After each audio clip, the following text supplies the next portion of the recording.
নমস্কার, কম্পন দাস ইউটিউব চ্যানেলে স্বাগত। আমাদের খুবই পরিচিত মুখ, প্রত্যেকবারের মতোই স্যারকে পেয়েছি, শ্রদ্ধেয় স্যার সমীরণ মান্না মহাশয়। আর আজকের আলোচনার বিষয় হচ্ছে উচ্চ মাধ্যমিকের রসায়ন বা কেমিস্ট্রি। আমার কাছে তো সবই মিস্ট্রি স্যার।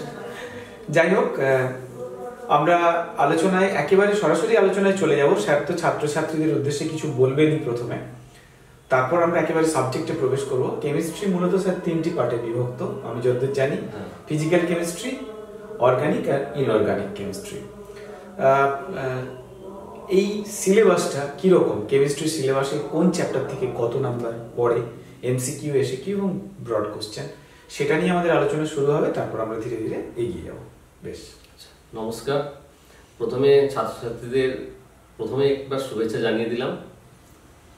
পরীক্ষার প্রস্তুতি প্রায় শেষের মুখে, তবুও শেষে আমরা উপস্থিত হয়েছি প্রতিবারের মতোই, যে তোমাদেরকে যাতে আরও কিছুটা সাহায্য করা যায়, যাতে তোমরা ভালো স্কোর করতে পারো। তোমরা এমনিতেই কোশ্চেন প্যাটার্ন জেনে নিয়েছো, তবুও একবার বলে দিই তোমাদের সুবিধার্থে, যে আমাদের কেমিস্ট্রিতে মোট স্যার বলেছেন যে 3টে পার্ট আছে।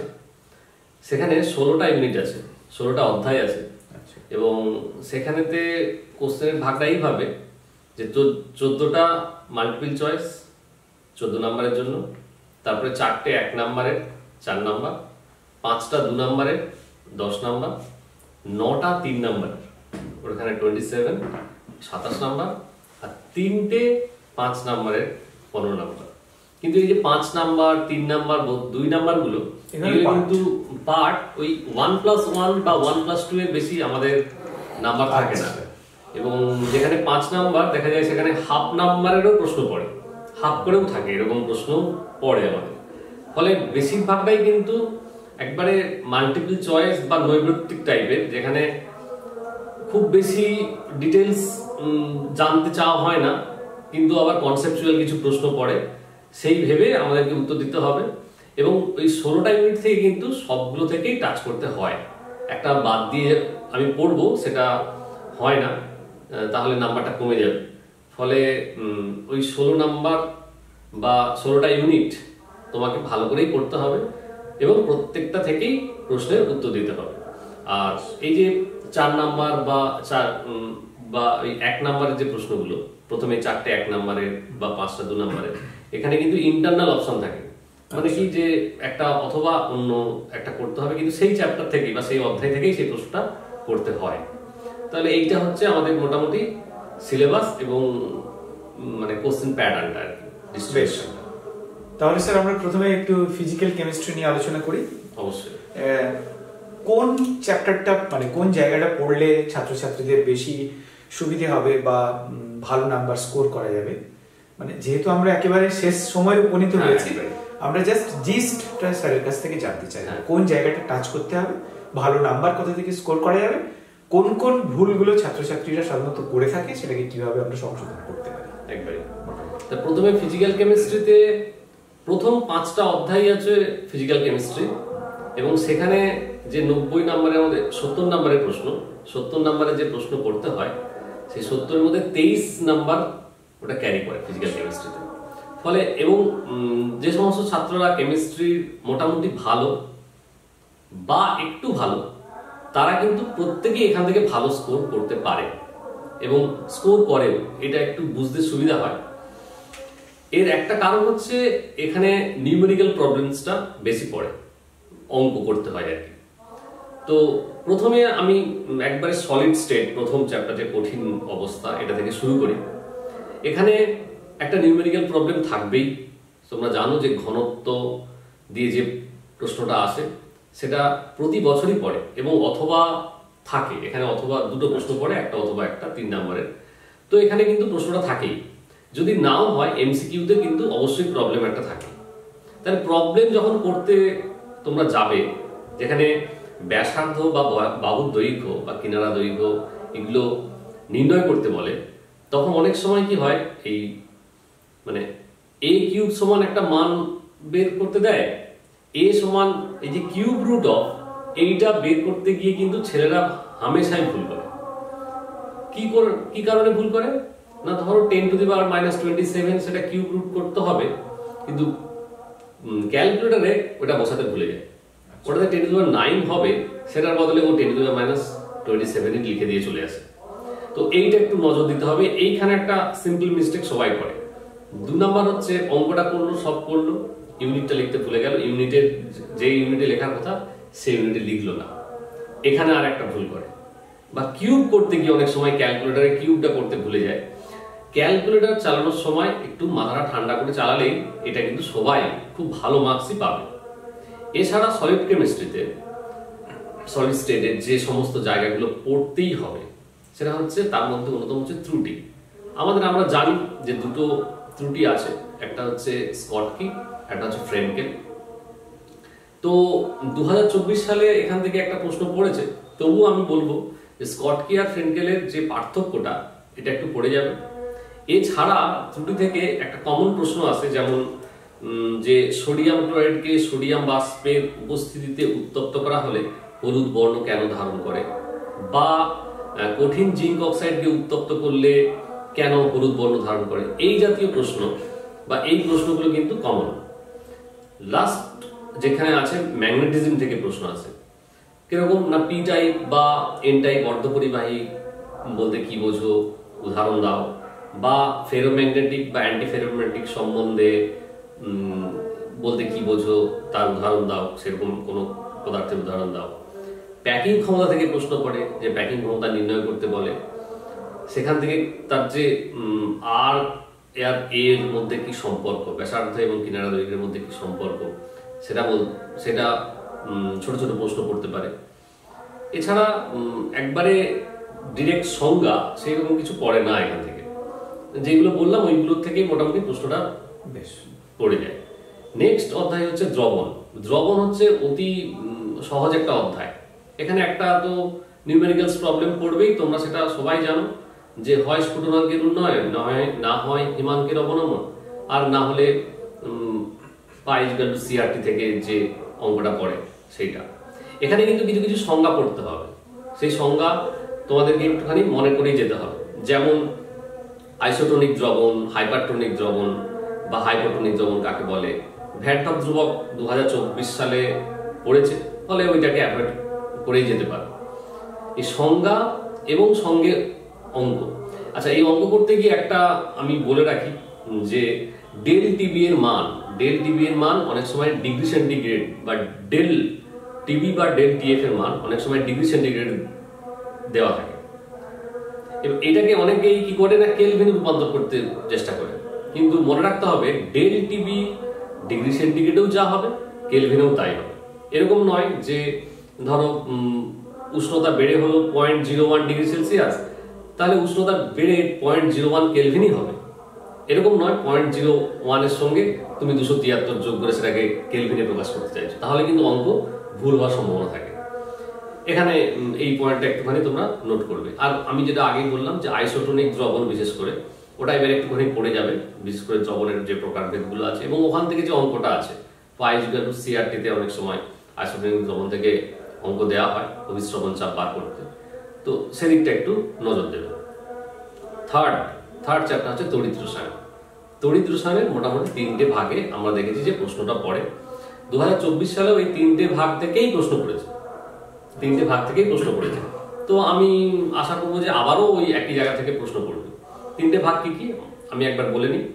প্রথম হচ্ছে পরিবাহিতা, যেমন আপেক্ষিক পরিবাহিতা, মোলার পরিবাহিতা কাকে বলে, তাদের একক। এরপরে আছে যে কোলরাসের সূত্র, সেখান থেকে অসীম লঘুতায় যে মোলার পরিবাহিতা বার করতে হয়, নির্ণয় করতে হয়, সেখান থেকে কিন্তু অঙ্ক পড়ার সম্ভাবনা এবারে সব থেকে বেশি। এছাড়া কোষ ধ্রুবক কাকে বলে, সেখানে থেকে কি করে আপেক্ষিক পরিবাহিতা নির্ণয় করতে হয়, আপেক্ষিক পরিবাহিতার সূত্র থেকে সেটা নির্ণয় করা, এখান থেকে একটা অঙ্ক আগের বছর হয়তো পড়েনি, এই জায়গাটাই একমাত্র বাকি থেকে গেছে, তো এইখানটা একটুখানি তোমরা দেখে যাবে। এছাড়া সেকেন্ড ওয়ান হচ্ছে নান্স সমীকরণ থেকে তার ইএমএফ বার করা। নান্স সমীকরণ থেকে ইএমএফ বার করতে গেলে তোমাকে একটা কোষ বিক্রিয়া লিখতে হয়, সেটা কোনো সাংকেতিক ভাবে দেওয়া থাকতে পারে, সেই সাংকেতিক থেকে কোষ বিক্রিয়াটা লিখতে হবে, সেখান থেকে আবার নান্স ইকুয়েশনটা লিখতে হবে। হ্যাঁ, নান্স ইকুয়েশনের ক্ষেত্রে আমি একটু বলে নিই নানস্ট ইকুয়েশন লেখার সময় 25 ডিগ্রি সেন্টিগ্রেড উষ্ণতায় যে নানস্ট ইকুয়েশনে বসাবে সেখানে কিন্তু তবেই 0.059 হয়। সেই জন্য 25 ডিগ্রি সেন্টিগ্রেড উষ্ণতায় বলে তবে নানস্ট ইকুয়েশনটা লিখবে, তাহলে ওই 0.059টা বোঝাতে তোমাদের সুবিধা হবে। নাহলে অনেকেই উষ্ণতাটা লেখে না কিন্তু 0.059টা বসিয়ে দেয়, সেটা ঠিক নয় বলেই আমার মনে হয়।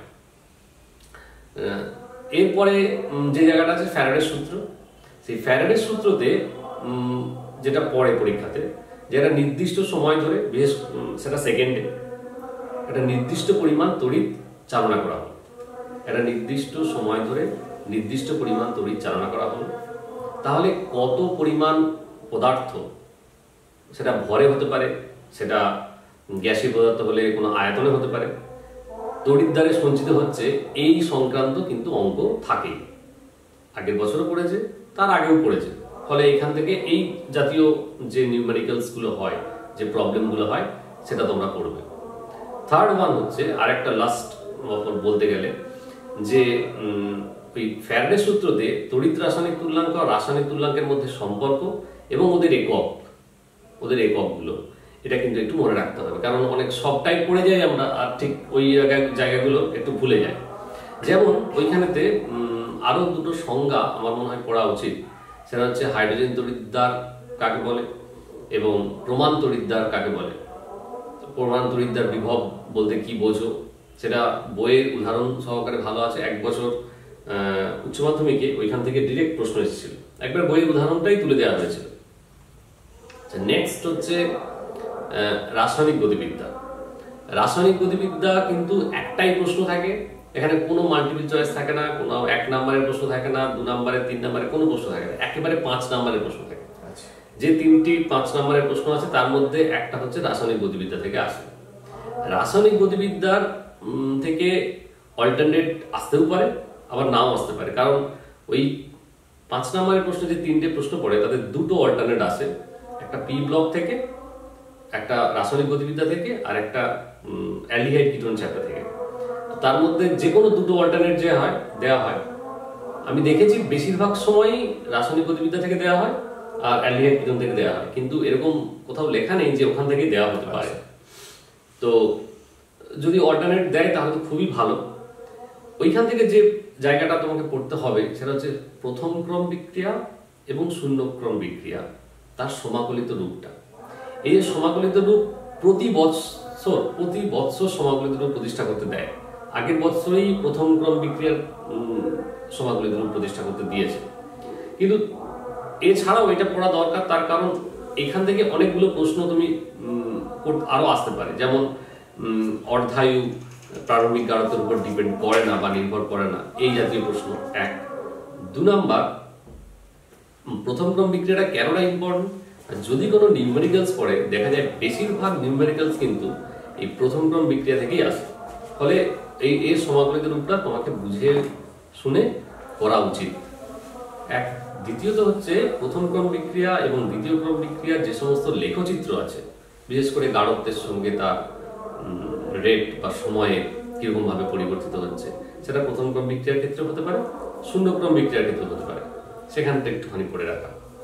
সক্রিয়করণ শক্তি, এটা আরেকটা আলাদা জায়গা যেখানে সক্রিয়করণ শক্তি নির্ণয় করতে হয়, যেটা আমরা জানি যে বিভিন্ন উষ্ণতায় সক্রিয়করণ শক্তি নির্ণয় করতে দেয়, যে বিভিন্ন উষ্ণতায় রেট আলাদা হয়ে যায়, সেখান থেকে যে সূত্রটা আছে সেই সূত্র থেকে সক্রিয়করণ শক্তি বের করতে দেওয়া হয়। ওইখান থেকে একটা ম্যাথমেটিক্স পড়তে পারে, যেটা 2-3 বছর পরে নেই।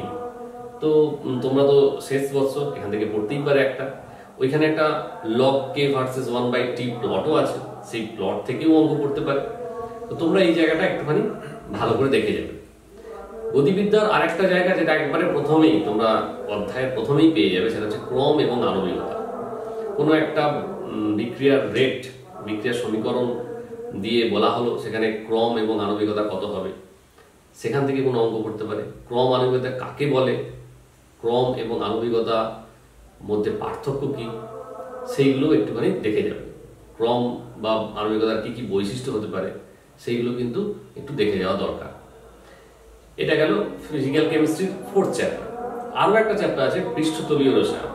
এইটাও কিন্তু 5 নম্বরের প্রশ্ন পড়ে না, এখানে 2 আর 1 নম্বরের প্রশ্নই বেশি পড়ে। এখানে কিন্তু কোনো নিউমেরিক্যালস নেই, এই একটাই অধ্যায় আছে যেখান থেকে কোনো এখনো পর্যন্ত কোনো অঙ্ক পড়েনি। এখানেও 3টে ভাগে আমি যদি ভাগ করে নিই যে কোন জায়গা থেকে প্রশ্ন পড়ে। প্রথম যে প্রশ্নটা পড়ে সেটা হচ্ছে, যেটা আছে তোমাদের, সেটা হচ্ছে অধিশোষণ। তাহলে অধিশোষণ কাকে বলে, তার কি কি ভাগ, ভৌত অধিশোষণ, রাসায়নিক অধিশোষণ, তাদের মধ্যে কি পার্থক্য, এটা এই 3টে কমন প্রশ্ন, এটা সবাই নিশ্চয়ই পড়বে।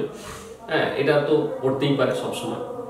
এছাড়া অধিশোষণ কিভাবে উষ্ণতা এবং চাপের উপর নির্ভরশীল, তাদের মধ্যে যে লেখচিত্রটা, সেই জায়গাটা একটু দেখলাম। ভৌত অধিশোষণ কিভাবে উষ্ণতা ও চাপের উপর ডিপেন্ড করে, আর রাসায়নিক অধিশোষণ কিভাবে এই উষ্ণতা এবং চাপের উপর ডিপেন্ড করে। নেক্সট হচ্ছে যে এই যে অধিশোষণ প্রক্রিয়াটি, এর ডেল জি, ডেল এস এবং ডেল এইচ এর মান কি হবে। বিশেষভাবে ডেল জি তো স্বতঃস্ফূর্ত হয়, ডেল জি তো নেগেটিভ হলে স্বতঃস্ফূর্ত হয়, এটা সবাই আমরা জানি। অ্যাকচুয়ালি ডেল এইচ এর মানটা কি হবে, এইটা কিন্তু বেশিরভাগ সময় পরীক্ষায় পড়ে, অর্থাৎ তাপগ্রাহী না তাপমোচী, এই যে মানে অধিশোষণটা, এটা বেশি পড়ে। তো তোমরা একটুখানি এই দিকটা নজর রাখবে, ডেল এইচ, ডেল জি এবং ডেল এস এর মান কি হয় অধিশোষণের ক্ষেত্রে। নেক্সট আমরা আসবো কলয়েড। কলয়েডের অনেকগুলো ভাগ আছে। কলয়েডের প্রথম যে জায়গা থেকে প্রশ্ন পড়ে সেটা হচ্ছে সল, জেল, এরোসোল, যে সমস্ত জায়গা আছে এইগুলো কাকে বলে, এর দুটো করে উদাহরণ কি, এর বিস্তৃত দশা কি, বিস্তার মাধ্যম কি, এগুলো পড়তে হবে।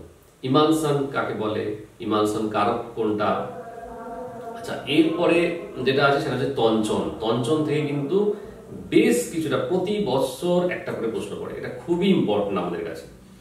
তঞ্চনের যে সমস্ত প্রশ্ন পড়ে তার মধ্যে সব থেকে বেশি প্রশ্ন পড়ে হচ্ছে সুলজে-হাডি রুল, নিয়ম প্রয়োগ করে তঞ্চন কিভাবে হয়। তারপরে যে অ্যাপ্লিকেশন ওরিয়েন্টেড, যেমন বদ্বীপ কিভাবে গঠিত হয়, ফটকিরি আমাদের জল পরিশোধনে কিভাবে সাহায্য করে, বা দাড়ি কেটে গেলে রক্ত বেরোলে আমরা কেন ফটকিরি দিই, তঞ্চনের যে সমস্ত প্রয়োগ আছে সেইটা পড়ে। স্বর্ণ সংখ্যা কাকে বলে, স্বর্ণ সংখ্যা কিন্তু খুব ইম্পর্টেন্ট। আচ্ছা, নেক্সট হচ্ছে আমরা আগের বছর পেয়েছি কলয়েডে সিএমসি বা এই জাতীয় প্রশ্নগুলো, এগুলো কিন্তু পড়েছে, আগের বছরই পড়েছে, ফলে ওই জন্য আমি ওটাকে অ্যাভয়েড করে গেলাম। নেক্সট আমাদের ওই যে তঞ্চনের যে জায়গাটা আছে, তঞ্চনের একটু অন্য পার্টে দেখবে ইলেকট্রোফোরেসিস আছে, মানে কলয়েডের ইলেকট্রোফোরেসিস। ইলেকট্রোফোরেসিস কাকে বলে, ইলেকট্রোফোরেসিস থেকেও কিন্তু সুন্দর একটা প্রশ্ন গত কিছু বছর আগে উচ্চ মাধ্যমিকে পড়েছিল, সেই প্রশ্নগুলো একটু দেখে রাখবে। যেহেতু তোমাদের এই বৎসর এই যে সিলেবাসের শেষ পরীক্ষা, আমি মনে করি না যে খুব বেশি এক্সপেরিমেন্ট হবে, তবুও তোমাদের দিক থেকে সমস্ত রকম প্রস্তুতি তোমরা নিয়ে রাখবে। তাহলে আমি ফিজিক্যাল কেমিস্ট্রি যে বললাম, এর মূল যে জায়গাটা আমাকে মানতে হবে সেটা হচ্ছে নিউমেরিক্যালস প্রবলেম যখন করবে, ক্যালকুলেটর একটু বুঝে সুঝে চালাবে। একটু ক্যালকুলেশন যখন মানে ক্যালকুলেটর ঠিকঠাক করে চাললেই তোমরা ঠিকঠাক অ্যান্সারটা বার করতে পারবে। অনেক সময় হয় কি, সম্পূর্ণ মান টান সব ঠিক লিখে ছেলেরা অ্যান্সারটা ঠিক করে বের করতে পারে না, নির্ণয় করতে পারে না, বা একক লিখতে ভুলে যায় তার অন্য সময়। তো এই যে ছোটখাটো ভুল, এটার দিক থেকে একটুখানি নজর রাখতে হবে। আমি আবারও বলছি, ফিজিক্যাল কেমিস্ট্রি 23 নাম্বার আছে, এবং এই 23 নাম্বারে তোমাদের অবশ্যই ফুল মার্কস পাওয়া উচিত বলে আমার মনে হয়। যারা কেমিস্ট্রি পড়ছো তারা অবশ্যই এদিকটা নজর দেবে, যাতে এখান থেকে ফুল মার্কসটা আসে। আর যে জায়গাগুলো আমরা বলে দিলাম, সেই জায়গাগুলো যেন অবশ্যই পড়ে তারপর পরীক্ষা হলে তোমরা যাও। তাহলে এটা হচ্ছে ফিজিক্যাল কেমিস্ট্রি। স্যার তার দীর্ঘ অভিজ্ঞতা থেকে বলছেন যে পিন পয়েন্টেড একেবারে, মানে যে জায়গাগুলো আমাদের স্ট্রেস দেওয়া উচিত, যেখানে জোর দিতে হবে, উনি সেই জায়গাগুলোর কথাই বলেছেন। বিগত বছরগুলোতে যেটা মানে ঠিক গত বছরে যেটা পড়ে গেছে আমরা সেটাকে বাদ দিতে পারি, একটু অ্যাভয়েড করতে পারি, বাদ দিতে পারা যায়। যা ফিজিক্যাল কেমিস্ট্রির পোরশনটা শেষ হলো, এবার আমরা একটু ইনঅর্গানিকে যাব। এখানে ছেলেদের মনে একটা প্রশ্ন উঠে আসে, সেটা হচ্ছে ওটাই কি মুখস্থ করতে হবে, বা বিক্রিয়াগুলোকে আমরা মনে রাখবো কি করে, বা সেটাকে সহজভাবে উপস্থাপন করার যদি কোনো কৌশল আপনি বলে দেন তাহলে বোধহয় সুবিধা। হ্যাঁ, এই ফিজিক্যাল কেমিস্ট্রি আর ইনঅর্গানিক কেমিস্ট্রি একটু আলাদা টাইপের। ইনঅর্গানিক কেমিস্ট্রিতে একটু বেশি পড়তে হয় এবং এখানে নাম্বারটা অনেকটাই আছে, 19 নাম্বার আছে। এখানে 23 নাম্বার থাকলে এখানে 19 নাম্বার আছে। এবং আমি আগেই বললাম যে 5 নাম্বারের একটি প্রশ্ন পি ব্লক থেকে আসে। পি ব্লক মানে ইনঅর্গানিক কেমিস্ট্রির একটা বড় পার্ট, ওখানে 8 নাম্বার পড়ে। ছেলেদের সব থেকে সমস্যার আমি যতদিন শুনেছি সেটা হচ্ছে এই পি ব্লক কেমিস্ট্রি নিয়ে। কেন না, পি ব্লক কেমিস্ট্রিতে সত্যিই আমাদের কেমিস্ট্রিতে অনেক বেশি পড়তে হয়, কিন্তু আমি দেখেছি যে রিপিটেড প্রশ্ন খুব কম। এই একটা চ্যাপ্টার থেকে এই যে বারবার রিপিট হবে সেরকম কিন্তু হয় না। কিন্তু আবার এটাও ঠিক যে খুব একটা কঠিনও পড়ে না, যে প্রচন্ড কঠিন একটা পড়ে গেছে আমি আর পারছি না, সেরকম কিন্তু পড়ে না। মোটামুটি পি ব্লকের আমরা দেখেছি গ্রুপ 15, গ্রুপ 16 আর শেষের দিকে গ্রুপ 18, এই জায়গা কিন্তু থেকে সব থেকে বেশি প্রশ্ন আসে। বিশেষ করে অক্সিজেন ওজন সংক্রান্ত যে সমস্ত প্রশ্ন, নাইট্রোজেন, অ্যামোনিয়া, এবং শেষের দিকে যে গ্রুপ 18তে জেনন সংক্রান্ত যে সমস্ত যৌগ আছে সেইগুলোর স্ট্রাকচার লিখতে দেওয়া, বা হ্যালোজেন থেকে আন্তঃহ্যালোজেন যে কাকে বলে, তার উদাহরণ, সেটা কেন হ্যালোজেনের থেকে বেশি সক্রিয় হয়, এই সংক্রান্ত যে সমস্ত প্রশ্ন আছে, যেটা তোমরা সব থেকে আমার ভালো মনে হয় বেশি করে প্রশ্ন সেটাকে ট্যাকেল করা, বেশি করে প্রশ্ন মানে টেস্ট পেপার যেগুলো পড়ছে সেইগুলো যদি বারবার করো দেখবে যে অনেক প্রশ্ন তুমি করতে পারছো। এবং যেহেতু এটা মানে না জানলে অনেক সময় এমন ইনফরমেটিভ ওরা প্রশ্ন দিয়ে দেয় যে না যদি জানো কনসেপ্ট থেকে লেখা যায় না। হয়তো 5 নাম্বার প্রশ্ন করলো, 2 নাম্বার হয়তো তুমি কনসেপ্ট থেকে লিখতে পারলে, 3 নাম্বার হয়তো এমন করলো যেখানে এই কনসেপ্টটা তোমার খুব একটা কাজ দেয় না। সেখানে কিন্তু আমি বলবো যে সেখানে কি করতে হবে না, আমাকে বারবার পড়তে হবে। বেশিবার যত পড়বে তত তুমি কিন্তু এটা মনে রাখবে। আমি কিন্তু বারবার বলছি, কতগুলো আমি উচ্চারণও করেছি, শব্দ বললাম যে নাইট্রোজেনের বিশেষ করে অ্যামোনিয়া, ফসফরাসের লাল ফসফরাস, সাদা ফসফরাস, অক্সিজেনের ওজন বা অক্সাইডস গুলো যেগুলো আছে তাদের যে আম্লিকতা কেমন হবে সেগুলো পড়ে রাখা। আর যেটা বললাম যে গ্রুপ 17 এর আন্তঃহ্যালোজেন জায়গাটা, গ্রুপ 18 এর জেনন সংক্রান্ত যে সমস্ত প্রশ্ন আছে, জেননের অক্সাইড বা অক্সোফ্লোরো যে সমস্ত যৌগ আছে তাদের যে স্ট্রাকচার কেমন হবে সেটা ভিএসপিআর থিওরি থেকে বা ভ্যালেন্স বন্ড থিওরি থেকে ব্যাখ্যা করা, সেই সংক্রান্ত পি ব্লক থেকে জেনে যাবো।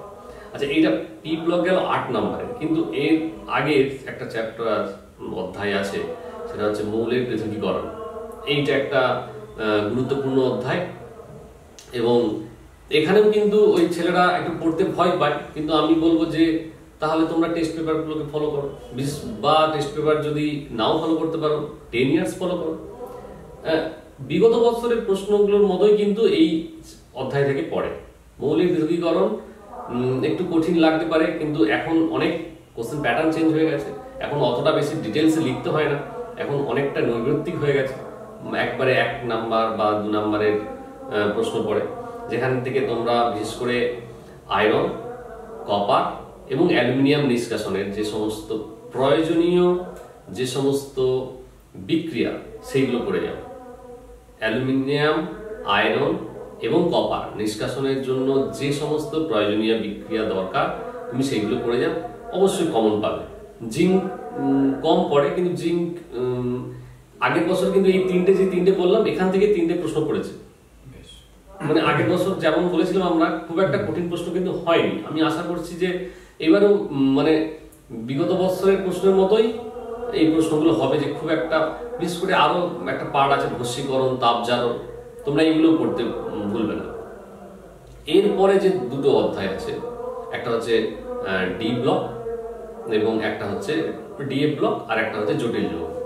এই ডিএফ ব্লকের আমার মতে এই দুটো থেকে কিন্তু ফুল মার্কস পাওয়া তোমাদের উচিত, কারণ এদের প্রশ্নের প্যাটার্নটা এখনো পর্যন্ত এই যে একই রকম। মানে বিগত বছরের প্রশ্নগুলো আমরা যখন দেখছি বা অ্যানালিসিস করছি তখন দেখতে পাচ্ছি যে এরা একটা জায়গা থেকে, নির্দিষ্ট জায়গা থেকে প্রশ্নটা দেয়। যেমন ডি ব্লকের একটা প্রশ্ন পড়ে, সেটা হচ্ছে কোন আয়ন বা কোন যৌগটি রঙিন হয়, তাহলে আমাকে খুঁজতে হবে যে কার অসম্পূর্ণ ডি কক্ষক থাকে, কার ডি ব্লকে ডিতে কোনো ইলেকট্রন থাকে না, যার ইলেকট্রন থাকবে না, তাহলে তার রঙিন হওয়ার কথা নয়, সেটা বর্ণহীন হবে। যেমন কপার প্লাস আর কপার 2+, কোনটি রঙিন কোনটি বর্ণহীন, এরকম ব্যাখ্যা করে। জিঙ্ক 2+ এর লবণগুলি কেন বর্ণহীন হয়, এরকম ব্যাখ্যা করতে পারে। তাহলে তোমাকে সেখানে যেটা মূল দরকার সেটা হচ্ছে ওই ডি ব্লকের যে সমস্ত মৌল আছে তাদের ইলেকট্রন বিন্যাসকে ভালো করে পড়ে রাখা। খুব বেশি নয়, 21 থেকে 30, মানে 21 নম্বরে যে ডি ব্লকের মৌলটি আছে, 30 নম্বরে যেটা শেষ করেছে ওদের শুধুমাত্র মানে 3D এলিমেন্টস এগুলো, তাদের যদি তুমি ইলেকট্রন বিন্যাসটা করে রাখতে পারো তাহলে কিন্তু তুমি তাদের আয়ন থেকে সহজেই কতগুলো ইলেকট্রন আছে ডি ব্লকে সেটা খুঁজে বার করতে পারবে। আর যখন দেখবে যে সেই ডি ব্লকে পূর্ণ বা কোনো ইলেকট্রন নেই, তাহলে তোমাকে বুঝতে হবে যে এরা বর্ণহীন হতে পারে। তাহলে এই ইলেকট্রন বিন্যাস থেকে আরো একটা প্রশ্নের সম্মুখীন হয়, সেটা হচ্ছে চৌম্বক ভ্রামক, তার প্যারাম্যাগনেটিজম না ডায়াম্যাগনেটিজম, আর এর চৌম্বক ভ্রামক কত। যদি চৌম্বক ভ্রামক বের করতে দেয় তাহলে তোমাদের যে সূত্র আছে √n × n+1, অবশ্যই তার এককটা লিখবে, বোর ম্যাগনেটন যে একক BM, সেটা লিখতে ভুলবে না। এখানে ওই চৌম্বক ভ্রামক বের করতে দেবে এবং তার চৌম্বকত্ব জানতে চাইবে যে ওটা প্যারাম্যাগনেটিক না ডায়াম্যাগনেটিক। তাহলে সেই রকম ভাবে ইলেকট্রন বিন্যাস করবে এবং তাতে দেখবে ডি ব্লকে কতগুলো ইলেকট্রন আছে এবং ডি ব্লকটা ছবি যেমন করে আঁকে ডি ব্লকে রেখে সেখানে ইলেকট্রন বিন্যাসটা বসাবে। দেখবে যে অযুগ্ম যদি ইলেকট্রন থাকে তাহলে তুমি লিখে দেবে যে সেটা প্যারাম্যাগনেটিক। তাহলে ডি ব্লকের এই একটা জায়গায় গেল। এছাড়া আরেকটা প্রশ্ন পড়ে যেটা হচ্ছে KMnO4, যেটা পটাশিয়াম পারম্যাঙ্গানেট আর ডাইক্রোমেট, এর কিছু বিক্রিয়া আছে। তো এই বিক্রিয়ার কোনো রকম সাজেশন খুব একটা করাটা উচিত হবে না।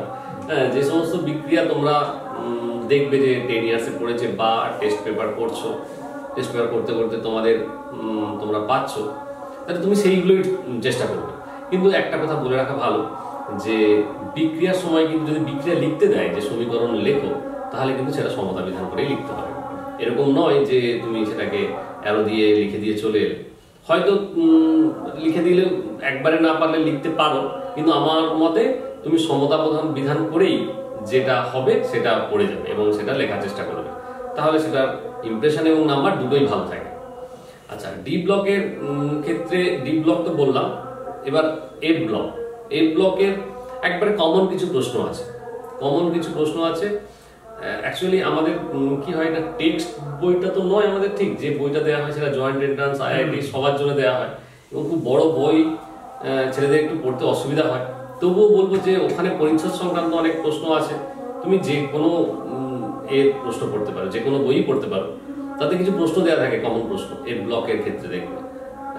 বিশেষ করে ল্যান্থানয়েডের যে সমস্ত হাইড্রক্সাইড আছে তাদের ক্ষারকীয়তার ক্রম জিজ্ঞেস করে, যে ল্যান্থানাম হাইড্রক্সাইড না লিউটেসিয়াম হাইড্রক্সাইড কোনটা বেশি ক্ষারীয় এবং কেন। এটা একবারে কমন প্রশ্ন, তুমি এটা লিখতে পারো।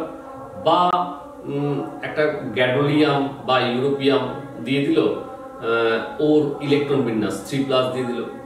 ল্যান্থানয়েড বা অ্যাক্টিনয়েডের যে জারণ স্তর কত, এই সংক্রান্ত একটা প্রশ্ন পড়ে। যাদের মধ্যে আবার 2-3টে আছে যাদের জারণ স্তর +3 দেখায় না, যেমন সিরিয়ামের ক্ষেত্রে। বা কোনটা স্থায়ী বেশি হয়, এইরকম প্রশ্ন পড়ে, কোন আয়নটি বেশি স্থায়ী। তাহলে সমস্ত প্রশ্নের ক্ষেত্রে কিন্তু মূল জায়গা একটাই, সেটা কি না, সেটা হলো যে তুমি অবশ্যই ইলেকট্রন বিন্যাসটা ভালো করে জানতে হবে, তাহলে DF ব্লককে কিন্তু তুমি ভালো একটা মার্কস পেতে পারো। নেক্সট হচ্ছে ইনঅর্গানিক কেমিস্ট্রির ক্ষেত্রে জটিল যৌগটা অতটাও জটিল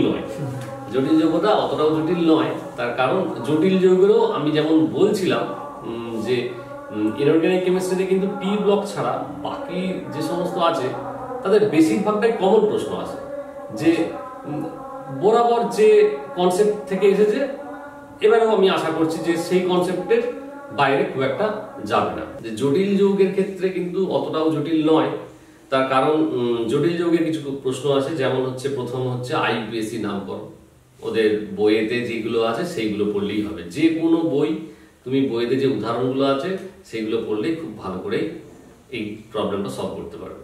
এছাড়া যে প্রশ্নগুলো পড়ে, যেমন কোনো একটা যৌগ দিয়ে দিল, হ্যাঁ, সেই যৌগ থেকে তার চৌম্বক ধর্ম নির্ণয় করতে বলে, সেই যৌগটার কেন্দ্রীয় পরমাণুর জারণ বা সংকরায়ন নির্ণয় করতে বলে, বা তার জারণ স্তর কত সেটা নির্ণয় করতে বলে, সেইগুলো কিন্তু আগেই উচ্চ মাধ্যমিকে দীর্ঘদিন ধরে পড়েছে। যেমন আমি কতগুলো প্রশ্ন আমি বলতেই পারি তোমাদেরকে, যেমন ধরো এই প্রশ্নটা খুব কমন প্রশ্ন, যেমন নিকেল সায়ানাইড 4 যেটা NiCN4 এর গঠন সমতলিক বর্গাকার, কিন্তু NiCl4 এর গঠনাকৃতি কেন চতুস্তলিক?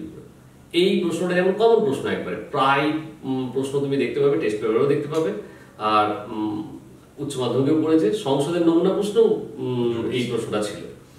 এছাড়াও যে ইম্পর্টেন্ট প্রশ্ন আছে, যেমন নিকেল NiCO4 এর সংকরায়ন অবস্থা, আকার, চৌম্বক ধর্ম, এই সংক্রান্ত যে সমস্ত প্রশ্নগুলো আছে সেগুলো কিন্তু তোমরা ভালো করে পড়ে যাবে।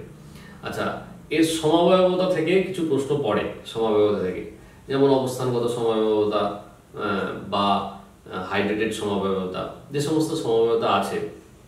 আমি এইটা কেন বললাম না, বেশি জোর দিলাম না, তার কারণ 2024-এ এইখান থেকে কিন্তু দু একটা পড়েছে প্রশ্ন, ফলে আমি আশা করছি যে এই থেকে প্রশ্ন পড়বে না। যেটা আমি বললাম আগে, যে যৌগ এবং তাদের যে সংকরায়ন, এই প্রশ্নটা কিন্তু এখন আনটাচড অবস্থায় আছে।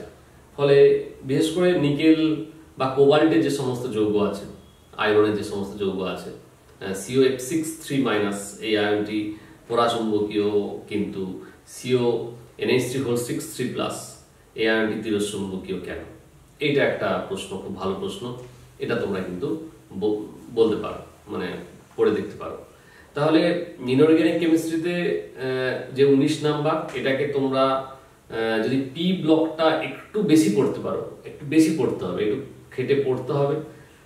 আর ডিএফ বা জটিল যৌগের ক্ষেত্রে বললাম, এগুলো কিন্তু খুব কমন কনসেপ্ট থেকে প্রশ্ন পড়ে। একবার যদি তুমি কনসেপ্টটাকে ক্লিয়ার করে নিতে পারো, বা আমি যে সমস্ত প্যাটার্নগুলো বললাম এই সংক্রান্ত যদি তুমি প্রশ্ন করতে পারো, তাহলে কিন্তু ওটা খুব একটা প্রবলেম হওয়ার কথা নয়। জটিল যৌগের ক্ষেত্রে আরেকটা আমি বলে নিই, যে বিভিন্ন দাতা পরমাণু বা লাইগ্যান্ড যেগুলো, লিগ্যান্ডের ক্ষেত্রে কিছু কিছু উদাহরণ চাই, যে অ্যাম্বিডেন্ট লিগ্যান্ডের উদাহরণ দাও বা বাইডেন্টেড লিগ্যান্ডের উদাহরণ দাও।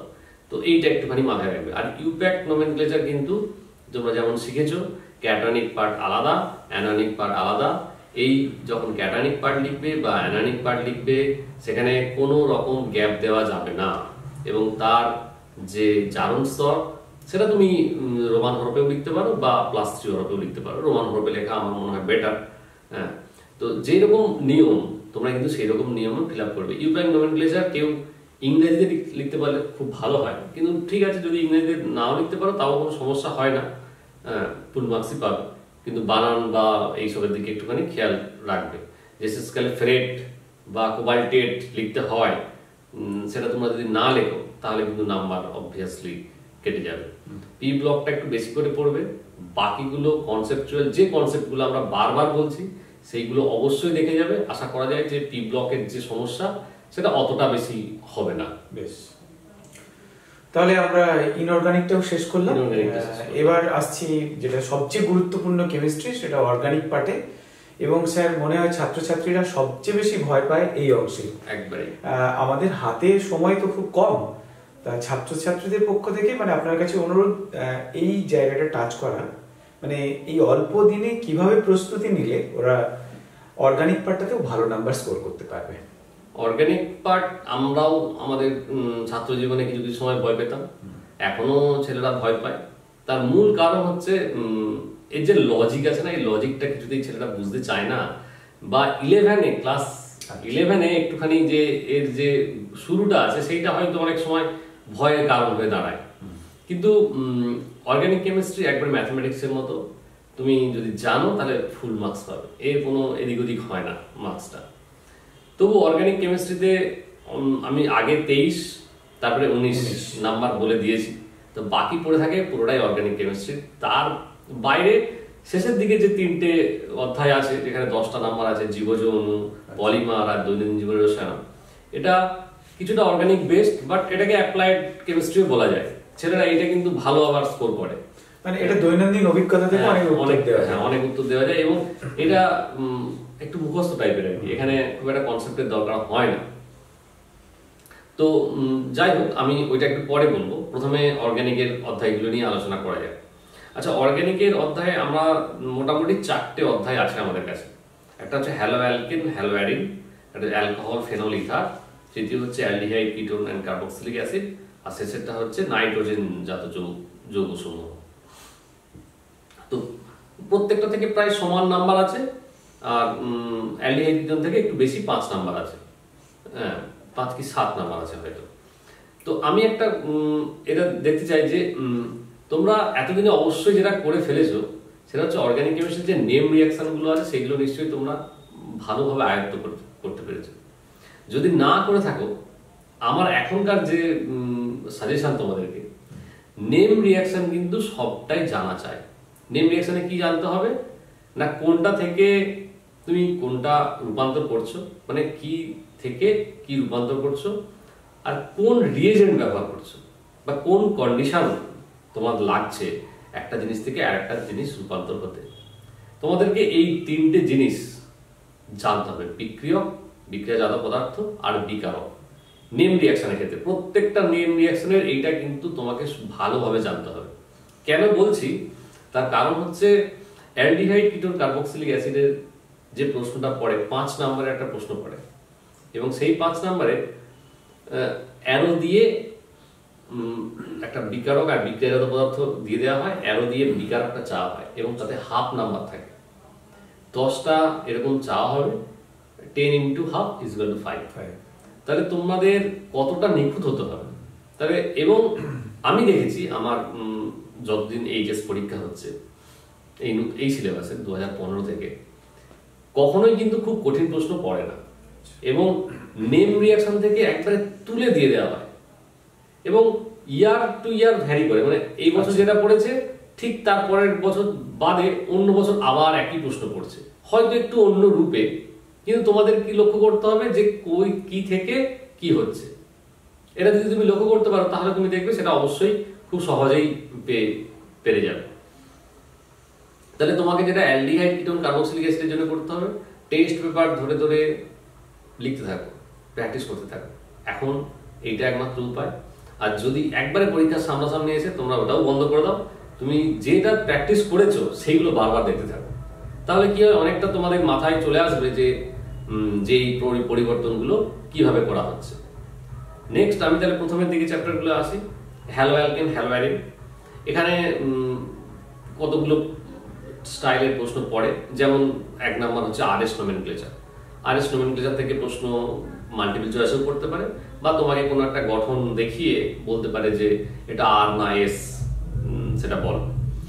সেকেন্ডলি একটা প্রশ্ন পড়ে যে হ্যালো অ্যালকেন এবং হ্যালো অ্যারিন যেগুলো আছে তাদের স্ফুটনাঙ্কের তুলনা করতে পারে, যে কার স্ফুটনাঙ্ক বেশি, কার স্ফুটনাঙ্ক কম, কতগুলো স্ট্রাকচার দিয়ে দেওয়া হলো সেখান থেকে বলতে দিতে পারে।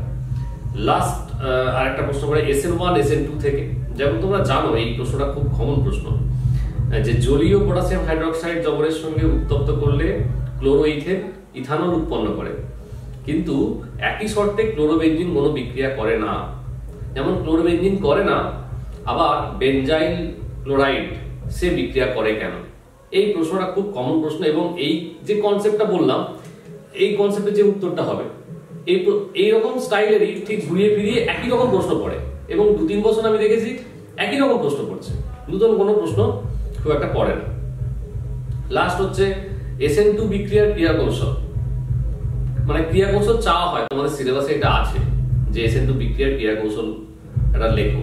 একটা বিক্রিয়া দিয়ে দিল, সেটা SN2 তে হবে, কিন্তু তার ক্রিয়া কৌশলটা লিখতে হবে, কিছু না, জাস্ট ব্যাক সাইড অ্যাটাক করতে হবে এবং দিয়ে প্রোডাক্টটা লিখতে হবে। এটা খুব সহজ প্রশ্ন। যদি স্টিরিওকেমিস্ট্রি দেওয়া থাকে তাহলে তোমাকে সেটা ইনভার্সন অফ দ্য কনফিগারেশন করতে হবে। যদি স্টিরিওকেমিস্ট্রি না চায় তাহলে তুমি শুধু দেখিয়ে দেবে যে পেছন দিকে উৎপন্ন হয়েছে, পেছন দিকে অ্যাটাক করেছে, দিয়ে প্রোডাক্টটা উৎপন্ন হয়েছে, শুধু এইটুকুটাই। SN1ও চাইতে পারে, কারণ এই দুটো ক্রিয়া কৌশল কিন্তু তোমাদের সিলেবাসে আছে। এবার এই হ্যালো অ্যালকেন হ্যালো অ্যালিন যেগুলো বললাম এইগুলো সবাই খুব বেশি বেশি করে পড়ে না কোন দিকটা, একবার শেষের দিকটা। কি কি আছে সেখানে না, ফসজিন, ফ্রেয়ন, ডিডিটি, এদের এনভায়রনমেন্টাল এফেক্ট আছে, যে পরিবেশে এগুলো কি ক্ষতি করে, ফ্রেয়নস, ডিডিটি এগুলো কি করে উৎপন্ন করা হয়, এগুলো কেন ইম্পর্টেন্ট, এগুলো 1 নম্বরে একটা প্রশ্ন দিয়ে দিলে তোমরা সেটা জানো বা খুব সহজ প্রশ্ন, কিন্তু পড়ে না যাওয়ার ফলে কি করে মিস করে যাও। এইচএসসি তো বলেনি যে ওখান থেকে প্রশ্ন দেবে না, তো ওখান থেকে একটা দিয়েই দেয়, ফলে এইটা মিস না যেন করো সেই জন্য আমি একবার বলে দিলাম যে ওই জায়গাটা যেখানে ডিডিটি, ফ্রেয়নস আছে, ফসজিন আছে, সেইগুলোর একটা করে এনভায়রনমেন্টাল এফেক্টস আর তাদের কি করে প্রস্তুত করা হয় সেটা একটুখানি পড়ে যাবে। এরপরে আসবো অ্যালকোহল, ফেনল, ইথার। এখানে 2 ধরনের প্রশ্ন পড়ে আমি দেখেছি, এবং একটা অথবা থাকেই মোস্ট প্রবাবলি, সবাই একটা অথবা থাকে। একটা অথবাতে থাকে যে ওইরকম চা হয়, একটা বিক্রিয়াজাত পদার্থ চা হয়, ধরো চা হলো এবিসিডি করে একটা নেম রিঅ্যাকশনে যে সমস্ত আছে, বিশেষ করে ফেনলের রিঅ্যাকশনস আছে যেগুলো কোলবে স্মিথ বিক্রিয়া বা তোমার ব্রাইমার-টিমেন বিক্রিয়া, এগুলো তো কমন প্রশ্ন একবারে। ফেনলের যে সমস্ত রিঅ্যাকশনস আছে তোমাদের প্রত্যেকটা পড়া যায়। ফেনল, অ্যানিসোল, ফেনল এবং অ্যানিসোলের প্রত্যেকটা বিক্রিয়াই কিন্তু ইম্পর্টেন্ট এই এর ক্ষেত্রে, অ্যালকোহল, ফেনল, ইথারের ক্ষেত্রে। এছাড়া যে সমস্ত ডেসক্রিপটিভ প্রশ্ন থাকে তার মধ্যে 1 ডিগ্রি, 2 ডিগ্রি, 3 ডিগ্রি অ্যালকোহলকে কিভাবে পৃথকীকরণ করা হয়, লুকাস বিকারক কি এবং তার ব্যবহার, ওই একই ঘুরিয়ে প্রশ্ন। 1 ডিগ্রি, 2 ডিগ্রি, 3 ডিগ্রি অ্যালকোহলকে লুকাস বিকারকের সাহায্যে পৃথকীকরণ করা হয়। আবার অনেক সময় চাওয়া হয় যে লুকাস বিকারক কি, এর কাজ কি লেখো। তাহলে একই প্রশ্ন কিন্তু ভিন্ন ভাবে চাওয়া হয়। আচ্ছা, এছাড়া কি আছে না, ইম্পর্টেন্ট 2টো জায়গা আছে, সেটা হচ্ছে ইথারের জায়গাটা। ইথারে কি আছে না, ইথারে আছে যে উইলিয়ামসন সংশ্লেষণ। অনেকটা বইয়ের অনেকটা জুড়ে দেখবে তুমি উইলিয়ামসন সংশ্লেষণ নিয়ে লেখা আছে, এবং আগের বছরও এই উইলিয়ামসন সংশ্লেষণ থেকে কিন্তু একটা প্রশ্ন পড়েছে, একটা ইথার দিয়ে দেওয়া হয়েছে এবং তার সেটা প্রস্তুত করতে কি কি যৌগ প্রয়োজন সেটা লিখেছে, এবং সেটা অবভিয়াসলি উইলিয়ামসন থেকেই প্রস্তুত করা হয়। তো সেখান থেকে একটা প্রশ্ন পড়েছে। তাহলে তোমরা আর কি পড়বে না, ইথারের সংরক্ষণ কি করে করা হয়, ইথারকে কেন সূর্যালোকের উপস্থিতি রাখা হয় না, এই সংক্রান্ত যে সমস্ত বিক্রিয়া আছে। এছাড়া ইথারের যে বিক্রিয়া আছে হাইড্রোহ্যালাইডস গুলোর সঙ্গে, হাইড্রোহ্যালাইডস, HBr বা HI, বিশেষ করে HI এর সঙ্গে যে বিক্রিয়াগুলো আছে, HBr, HI, HCl, কিন্তু বইতে HI কে নিয়ে বেশি কনসেন্ট্রেট করা আছে, তোমরা HI কে নিয়ে বেশি পড়বে। কখন কোনটা উৎপন্ন হয়, কখনো কখনো দেখা যাচ্ছে যে ফেনল উৎপন্ন হয় বেশি, কখনো কখনো না দেখতে পাচ্ছি যে ওইখানেতে আয়োডোবেনজিন উৎপন্ন হয়ে যায়। কেন হয়, কখন হয়, সেটা একটুখানি দেখে রাখা ভালো। তৃতীয়ত ওইখানে আমি একটা বলতে পারি যে অ্যালকোহলের ক্ষেত্রে কিন্তু বিক্রিয়া যখন পড়ে তখন ওই এলিমিনেশনের একটা পার্ট আছে, ছোট পার্ট, বা ফেনল প্রিপারেশন আর ফেনল প্রিপারেশনের একটা পার্ট আছে, সেই দুটো একটুখানি দেখে যাবে। ফেনল কি করে প্রস্তুত করা হয়, ফেনল প্রস্তুতি কিন্তু অনেক সময় অ্যারো দিয়ে দিয়ে চায় শেষকালে ফেনল প্রস্তুতি হবে সেরকম চাই, যেমন কিউমিন থেকে ফেনল আগের বছরই পড়েছে, কিউমিন থেকে ফেনল। তো তুমিও পড়ে যাবে এই ব্যাপারটা যে ফেনল অন্য কিভাবে প্রস্তুত করা যায়। আচ্ছা, শেষে অ্যালডিহাইড, কিটোন, কার্বক্সিলিক অ্যাসিড নিয়ে আবার একবার বলছি যে নেম রিঅ্যাকশনস এবং সালের যে প্রশ্নগুলো আছে সেগুলো কনসেপচুয়াল, যে কোন গ্রুপ থেকে কি গ্রুপ উৎপন্ন হচ্ছে, যে অ্যালডিহাইড গ্রুপ থেকে কি কার্বক্সিলিক উৎপন্ন হচ্ছে, না অ্যালডিহাইড থেকে কি কোনো অ্যাসিড উৎপন্ন হচ্ছে, সেটা একটুখানি জেনে যাওয়া, যে বা পারবেনজয়িক অ্যাসিড উৎপন্ন হচ্ছে, কোনটা উৎপন্ন হচ্ছে, জারণ হচ্ছে, সেলেনিয়াম অক্সাইডের সঙ্গে বিক্রিয়া হচ্ছে, কি হচ্ছে, সেই পরিবর্তনটা একটুখানি নজরে যদি রাখতে পারো। বিশেষ করে অ্যালডিহাইড, কিটোন, কার্বক্সিলিক অ্যাসিড তোমাদেরকে বলে দেওয়া ভালো যে নেম রিঅ্যাকশনের মধ্যে কিন্তু অ্যালডল কনডেনসেশন এবং ক্যান্ডিজারো কনডেনসেশন, এইটা কিন্তু মানে প্রতি বছর একবার করে পড়বেই। তাহলে তোমরা এই দুটো বিক্রিয়া একটু ভালো করে পড়ে যাও, যাতে 1 বছর তো অ্যালডিহাইড, কিটোন, কার্বক্সিলিক অ্যাসিডের একটা প্রশ্নই পড়েছে যেটা শুধু অ্যালডল কনডেনসেশনের বিক্রিয়া কৌশল লিখতে দিয়েছে এবং সেটা থেকেই 3 নাম্বার পড়েছে, 5-এর মধ্যে 3 ওখান থেকেই পড়েছে, একটা বিক্রিয়া থেকে 3 নাম্বার।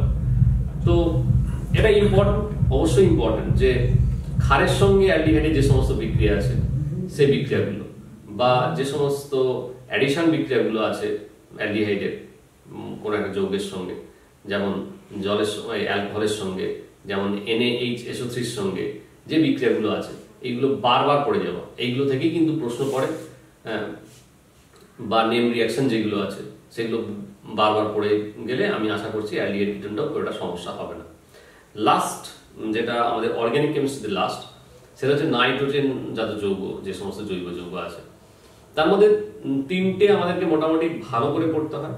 একটা হচ্ছে অ্যামিন NH2 গ্রুপ, একটা হচ্ছে NO2 গ্রুপ, আর একটা হচ্ছে ডায়াজোনিয়াম ক্লোরাইড।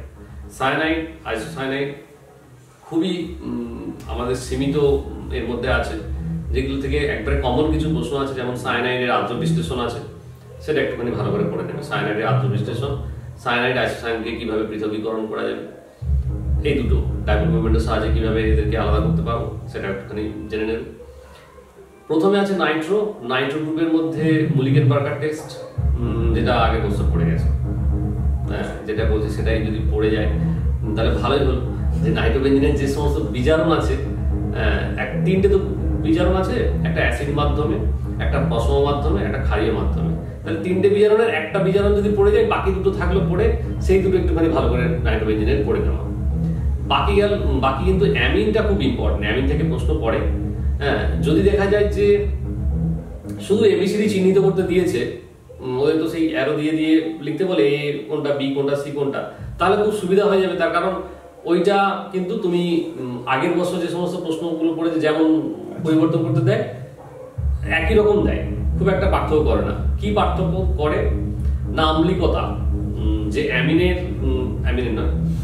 যে ক্ষারকীয়তা, অ্যামোনিয়ার ক্ষারকীয়তা কিভাবে বদলে যায় কোনো গ্রুপ থাকাকালীন, সেখান থেকে একটুখানি পড়তে পারে যে কোনটা বেশি মিথানঅ্যামিন নাকি অ্যানিলিন, কোনটা বেশি ক্ষারকীয়, সেটা একটু পড়তে পারে যদি একটু লেখার জায়গাটা থাকে আর কি। আর 1 ডিগ্রি, 2 ডিগ্রি, 3 ডিগ্রি অ্যামিন যেগুলো আছে, ওটাকে পৃথক করবো কোন বিকারকের সাহায্যে বা পৃথকীকরণ পদ্ধতি কি, সেটা একটুখানি পদ্ধতি লিখতে হয় না, জাস্ট কোন বিকারকের সাহায্যে পৃথক করবো সেটা লিখতে হয়। আর হচ্ছে তুমি যেটা শেষে বললাম ডায়াজোনিয়াম ক্লোরাইডটা অ্যাকচুয়ালি যেটা ব্যবহার করা হয় যে সিনথেসিস কেমিস্ট্রি মানে এই ডায়াজোনিয়াম ক্লোরাইড থেকে কি উৎপন্ন হবে, ডায়াজোনিয়াম ক্লোরাইড থেকে কি উৎপন্ন হবে, সমস্ত কিছু উৎপন্ন করা যায় এই ডায়াজোনিয়াম ক্লোরাইড থেকে। বিশেষ করে স্যান্ডমেয়ার বিক্রিয়া আছে, সায়ানোবেনজিন কি করে উৎপন্ন করা যায়, আয়োডোবেনজিন কি করে উৎপন্ন করা যায়, ফ্লোরোবেনজিন কি করে উৎপন্ন করা যায়, নাইট্রোবেনজিন কি করে উৎপন্ন করা যায়, বা এদের যে সমস্ত বিক্রিয়া আছে ফেনলের সঙ্গে বিক্রিয়া বা NN ডাইমিথাইল অ্যামিনের সঙ্গে বিক্রিয়া ডাইজোবেনজিনের, খুবই ইম্পর্টেন্ট এগুলো, বিশেষ করে ডাইজো কাপলিং এর যে বিক্রিয়া। তাহলে এইগুলো যদি তুমি পড়ে যেতে পারো, আমি আশা করছি যে এখান থেকে কোনো নাম্বার তোমাদের মিস হবে না। তাহলে এইটা হচ্ছে একবার পিওর যে অর্গানিক কেমিস্ট্রি আমরা জানি, সেটা হলো পিওর অর্গানিক কেমিস্ট্রির কথা বললাম। বাকি সেট থেকে যাচ্ছে একটু অ্যাপ্লিকেশন ওরিয়েন্টেড কেমিস্ট্রি, যেটা আমি তিনটে চ্যাপ্টার বলেছি। প্রথমে আছে জীবযৌন যে মোটামুটি আমরা যারা বায়োলজি একটু ভালো তারা এগুলো পড়াশোনা করেছে আগে। কেমন পড়াশোনা করেছে না, জীবযৌনতে carbohydrate, protein, hormones, lipids, vitamins, nucleic acids, DNA RNA, এই সমস্ত কিছুই আছে। এগুলো যেগুলো একবারে বায়োলজিক্যাল অধ্যায়। আগের বছরের কথা একটু বলে নিই, 2024-এ এখান থেকে সমস্ত প্রশ্ন এসেছিল প্রোটিন থেকে। আচ্ছা, কার্বোহাইড্রেট একবারে অফ ছিল। তাহলে আমি আশাই করতে পারি যে 90% আশা করতে পারি যে এবছর কিন্তু কার্বোহাইড্রেট থেকে প্রশ্ন আসছে। তাহলে কার্বোহাইড্রেট আমাদের কি পড়তে হবে না, গ্লুকোজ এবং ফ্রুক্টোজ যে স্ট্রাকচার, সেই স্ট্রাকচার জানতে হবে। মনোস্যাকারাইড, ডাইস্যাকারাইড, অলিগোস্যাকারাইড, পলিস্যাকারাইড এদের এক্সাম্পল, এবং কোন কোন মনোস্যাকারাইড থেকে বা কোন কোন মনোস্যাকারাইড থেকে কোন কোন ডাইস্যাকারাইড উৎপন্ন হয়, কোন পলিস্যাকারাইড উৎপন্ন হয়, সেটা জানতে হবে। তাহলে এই ইনফরমেশনগুলো কিন্তু জানতে হবে, তার কারণ এগুলো একবারে ডিটো এখান থেকেই পড়ে। গ্লুকোজের যেটা জানতে হবে সেটা হচ্ছে ডি গ্লুকোজের গঠন সংকেত, একবারে গঠন সংকেত মানে গঠন সংকেতের মতোই, C6H12O6 নয়। স্ট্রাকচার যেভাবে আঁকা হয় সেটা কিভাবে আঁকতে হয় সেই গঠন সংকেতটা তুমি জানবে। গ্লুকোজের যে সমস্ত রিঅ্যাকশনস আছে, বিশেষ করে গ্লুকারিক অ্যাসিড, গ্লুকিটল, গ্লুকাসোজোন যেটা প্রস্তুত করা হয়, তাতে কি ব্যবহার করা হয়, HiO4 দিলে কি ব্যবহার করা হয়, কি করে তুমি প্রমাণ করবে যে গ্লুকোজে 5টা ওয়েজ বর্তমান, কি করে তুমি প্রমাণ করবে যে গ্লুকোজে CHO আছে, মিউটারোটেশন কাকে বলে, মিউটারোটেশন কিভাবে হয়, কাদের ক্ষেত্রে হয়, কেন হয়, এই জায়গাটা বিশেষ করে কার্বোহাইড্রেটের ক্ষেত্রে। আর আমি যে আগেই বললাম যে যে সমস্ত ডাইস্যাকারাইড, পলিস্যাকারাইড বা আছে অলিগোস্যাকারাইড, তাদের মনোস্যাকারাইড গুলো কোনগুলো, কি কি থেকে তৈরি হয়, সেইগুলো আমাদেরকে জানতে হবে। তাহলে গ্লুকোজের রিঅ্যাকশনস আর গ্লুকোজ সংক্রান্ত যে সমস্ত প্রশ্ন কার্বোহাইড্রেটের ক্ষেত্রে সেটা বললাম। প্রোটিন থেকে যেহেতু পড়ে গেছে, তবু প্রোটিন থেকে যদি পড়তে হয় তাহলে তুমি পড়বে যে প্রোটিনের অ্যালানিন আর গ্লাইসিন যেটা আছে সেটা সমতড়িৎ বিন্দু কাকে বলে, ওইটা ওদেরকে কোনটা আলোক নিষ্ক্রিয় কোনটা আলোক সক্রিয়, গ্লাইসিন আর অ্যালানিন বলছি আমি শুধু, আর কোনো কিছুই দরকার নেই। পেপটাইড আগের বছর ওখান থেকেই প্রশ্নটা পড়েছে, তাহলে পেপটাইডটা অ্যাভয়েড করে যাবে। হরমোনস, ভাইটামিনস বা লিপিডস যেগুলো আছে, কোনটি কি ধরনের হরমোন সেটার উদাহরণ, তার উদাহরণ শুধু এক্সাম্পল করলেই হবে। আচ্ছা, আর ভাইটামিনসের তোমরা তো জানো যে ভাইটামিন এ বা ভাইটামিন বি যেগুলো আছে তাদের রাসায়নিক নাম কি, ভিটামিন সি এদের রাসায়নিক নাম আর এদের ব্যবহার, এরা এদের অভাবে কি রোগ হয় সেই সংক্রান্ত যেগুলো আমরা বায়োলজিতে সাধারণত পড়ি। ডিএনএ আরএনএর মধ্যে পার্থক্য কি, এদের মধ্যে কোন নিউক্লিক অ্যাসিডটা বর্তমান থাকে কোনটা বর্তমান থাকে না, সেটা জানতে হবে। সেটা তোমরা অবশ্যই খুব ভালো করে জানো, আবার একবার দেখে নেবে সেটা যে কিভাবে ডিএনএ আরএনএ কোনটার পার্থক্য, কিভাবে পার্থক্য আছে, ওদের মধ্যে ফসফেট, সুগার আর বেসটা কিভাবে পরপর ভাবে সজ্জিত থাকে সেটা একটুখানি দেখে নেওয়া। তাহলে এটা গেল জীবজনুর ব্যাপার। লাস্ট দুটো চ্যাপ্টার আছে, সেটা হচ্ছে পলিমার আর দৈনন্দিন জীবন রসায়ন। এরা কিছুটা, এইটা আমি বলবো কিছুটা মুখস্থ, কিছুটা মনে রাখতে হবে, মুখস্থ না হলেও মনে রাখতে হবে। তার কারণ দৈনন্দিন জীবনের রসায়নে যেটা আছে সেটা হচ্ছে ড্রাগ মেডিসিন সংক্রান্ত, ধরুন অ্যানালজেসিক্স বা অ্যান্টিহিস্টামিন, অ্যান্টিফার্টিলিটি ড্রাগ, সেগুলো কতগুলো এক্সাম্পল, ট্র্যাঙ্কুলাইজার কোনগুলো, এগুলো তো আমরা খুব ভালো করেই মনে রাখতে পারি, মনে রাখি। অ্যান্টিবায়োটিক কোনগুলো, কোন অ্যান্টিবায়োটিক কোন কাজে ব্যবহার করা হয়, জ্বর কমানোর জন্য যেটা আমাদের প্যারাসিটামল, তার গঠন সংকেত কি, সেগুলো তার নাম কি, যে প্যারাসিটামলের যে গঠন, যে রাসায়নিক নাম সেটা কি, সেটা পরীক্ষায় পড়ে এবং অনেকবারই পড়ে। এছাড়া আছে ক্লিনজিং এজেন্ট, যে সমস্ত সাবান বা আমাদের ইউজ করা হয় তাদের রাসায়নিক গঠন কি, তাদের রাসায়নিক নাম কি, সেটা একটু পড়তে হবে। লাস্ট যেটা পড়তে হয় ডেটল, অ্যান্টিসেপটিক বা ডেটল বা স্যাভলন যেগুলো আছে তাদের যে রাসায়নিক নাম ওটা পড়তে হয়। টিনচার অফ আয়োডিন কি, টিনচার অফ আয়োডিন কি কি নিয়ে গঠিত, এই তার ব্যবহার কি, সমস্ত ক্ষেত্রে একটা করে ব্যবহার আর একটা এক্সাম্পল, এটা কিন্তু আমাদেরকে জানতে হবে। আর বিশেষ করে যেগুলো বললাম আমি, প্যারাসিটামল বা এছাড়া আছে খাদ্য সংরক্ষক, খাদ্য সংরক্ষক করতে আমাদের কি ব্যবহার করা হয়, অ্যান্টিঅক্সিডেন্ট রূপে কি ব্যবহার করা হয়, শুধু এক্সাম্পলগুলো ভালো করে জানবো। যেমন একটা আমরা দেখি যে চিনির পরিবর্তে কোনটা ব্যবহার করা হয়, সুক্রালোজ বা অ্যাসপার্টেম যেগুলো ব্যবহার করা হয়, হ্যাঁ, তাদের কোনটা চিনির থেকে বেশি মিষ্টতা, এরকম কিছু কিছু প্রশ্ন অনেকবার আগে, কিন্তু ক্যালোরি আমাদের অতটা বাড়ায় না, এরকম কিছু কিছু প্রশ্ন আছে যেগুলো আমাদের অ্যাপ্লিকেশন ওরিয়েন্টেড। তাহলে দৈনন্দিন জীবনের রসায়নের ড্রাগের নাম এবং তার এক্সাম্পল, কোনটি অ্যানালজেসিক, কোনটি অ্যান্টিহিস্টামিন, কোনটা আমাদের অম্বল বা যেটা ব্যবহার করতে, প্রশম করতে সাহায্য করে, তাদের কিছু কিছু নাম, আর খাদ্য সংরক্ষক, অ্যান্টিঅক্সিডেন্ট, ক্লিনজিং এজেন্ট, এদের নাম প্রত্যেকটার একটা করে এক্সাম্পল আমাদেরকে মনে রাখতে হবে। লাস্ট একবারে হচ্ছে পলিমার। পলিমারেরও কিন্তু সংজ্ঞা উদাহরণ কেমন না, পলিমার যদি বলি যে কৃত্রিম পলিমার কোনটি আর প্রাকৃতিক পলিমার কোনটি, তাহলে তার প্রথমে সংজ্ঞা পড়বো আর তার সঙ্গে একটা করে উদাহরণ। কিভাবে পলিমার তৈরি করা হয়, কনডেনসেশন পলিমার, অ্যাডিশন পলিমার, সংজ্ঞা তার উদাহরণ কিভাবে করা হয়। তারপরে পলিয়েস্টার পলিমার কোনটা, নাইলন 66 বলতে কি বোঝো, ব্যাকেলাইট কি কি দিয়ে তৈরি, পলিমার যেহেতু আমরা বলছি যে এটা পলিমার, তাহলে তার মনোমারটা কি এবং এই ব্যাকেলাইট কোথায় ব্যবহার করা হয়, নাইলন 66 এর মনোমার কি, সেটা কোথায় ব্যবহার করা হয়। তাহলে প্রত্যেকটা পলিমার পড়বো, সংজ্ঞা তার সঙ্গে উদাহরণ, আর যে সমস্ত পলিমারের নাম পড়বো তার অবশ্যই মনোমারটা জানবো।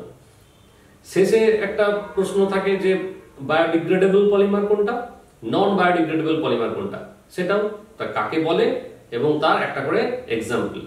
তাহলে এই হলো গোটা কেমিস্ট্রির অধ্যায়। বেশ। এবং সব থেকে আমি আবার শেষে বলি যে শেষের 3টে কিন্তু সহজ অধ্যায়, 10 নাম্বার কিন্তু 10-এর 10ই পাওয়া যায় এবং কম পড়তে হয়, আমার মতে কম পড়তে হয়, একটু বেশি মনে রাখতে হয় ঠিকই, কিন্তু অনেকটাই কম পড়তে হয়। তোমরা কিন্তু এইটা একেবারে নেগলেক্ট করে যাবে না। ঠিক আছে, কিছু কিছু জায়গায় যে ছেলেরা মানে খুব মানে সিলি মিস্টেকস করে থাকে, সেটাকে কিভাবে অ্যাভয়েড করব? যেমন ওই আপনি একটা সমতা বিধানের কথা বলছিলেন, যেমন ওইটা এইরকম কিছু যদি যেমন অনেকে করে, ধরুন একটা অর্গানিক কেমিস্ট্রিতে কোনো একটা রিঅ্যাকশন দিয়েছে, তার রিএজেন্ট লিখতে দিয়েছে, টেম্পারেচারটা তার মনে নেই, আচ্ছা, জোর করে অন্য একটা বিক্রিয়ার টেম্পারেচার লিখে দেয়। আমি বলবো ওটাকে জাস্ট একটা ডেল লিখে দিয়ে, যে তাপ দরকার সেটা লিখে দিয়ে চলে যাও।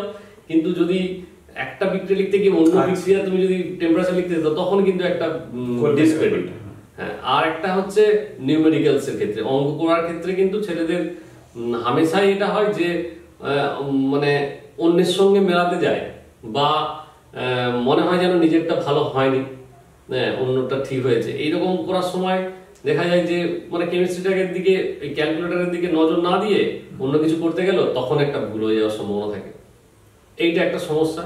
আর এর ক্ষেত্রে তো বললাম যে সমতা বিধান করতে গিয়ে ভুল হয়, সেটা একটা সমস্যা। ওইটা আমি বলবো যে একটুখানি মাথাটা ধীর স্থির করলে তোমরা অবশ্যই এই প্রবলেমটাকে সলভ হতে পারবে। দীর্ঘ আলোচনা আমরা করলাম, দীর্ঘ বলবো না, কারণ কেমিস্ট্রির একটা ভাস্ট সিলেবাস আমরা 1 ঘন্টার মধ্যে কভার করার চেষ্টা করেছি। জানি না তোমাদের কতখানি উপকারে আসবে, আমাদের দৃঢ় বিশ্বাস কিছুটা হলেও আমরা সাহায্য করতে পারবো স্যারের হাত ধরে। যাই হোক, একটা পরিসংখ্যান তোমাদের দিয়ে দিই, সেটা হচ্ছে গত বছর স্যার যে ধরনের প্রশ্নগুলো আলোচনা করেছিলেন, পুরোপুরি সবগুলো প্রশ্নই প্রায় সেখান থেকে এসেছে। সুতরাং নেগলেক্ট করার জায়গা নেই। স্যারের দীর্ঘ অভিজ্ঞতা থেকে আমাদের সামনে তিনি তার অভিজ্ঞতাটা শেয়ার করছেন, কোন কোন জায়গাগুলো বেশি করে গুরুত্ব দিতে হবে, কি কি ভুল তোমরা করে থাকো সেগুলো একটু শুধরে দেওয়ার, তোমাদেরকে ধরিয়ে দেওয়ার চেষ্টা আমরা করছি। আর অনুষ্ঠান কেমন লাগছে এটা জানিও। যদি তোমাদের কিছু প্রশ্ন থাকে, সেই প্রশ্নটা তোমরা কমেন্ট বক্সে করো, আমরা উত্তর দেওয়ার চেষ্টা করব। আর 2015 সালে যে সিলেবাস শুরু হয়েছিল সেটা এবছর শেষ হচ্ছে, এটা স্যার একটু আগেই বলেছেন। সুতরাং ভয় পাওয়ার কিছু নেই। কাউন্সিলরের লক্ষ্য থাকবে যত বেশি পরিমাণ স্টুডেন্ট পাস করে বেরিয়ে যায়। আমরা অবশ্যই প্রত্যেকই ভালো স্টুডেন্ট, একদম কেউই ফেল করার মতো নয় না। আমাদের লক্ষ্য থাকবে সর্বোচ্চ নাম্বারটা স্কোর করে যতটা সম্ভব বেশি নাম্বার পাওয়ার জন্য। কিন্তু তোমাদেরকে আমরা যেমন বললাম, আমি আশা করছি যে এইভাবে পড়লে, অনেক কথাই তো বলা হয় না এইটুকু সময়ের মধ্যে, কিন্তু তবু আমি চেষ্টা করলাম যে পয়েন্টগুলো একেবারে না করলেই নয় সেইগুলো ধরিয়ে দেওয়া। তোমরা যদি একটু প্র্যাকটিস করো, শেষ কটা দিন একটু মন দিয়ে পড়ো, তাহলে আমি আশা করছি যে খুব কম নাম্বার তোমরা পাবে না। একদমই। আর একটা কথা বলবো, স্যার কিন্তু প্রায় 4-5 বছর এই প্রোগ্রাম করছেন।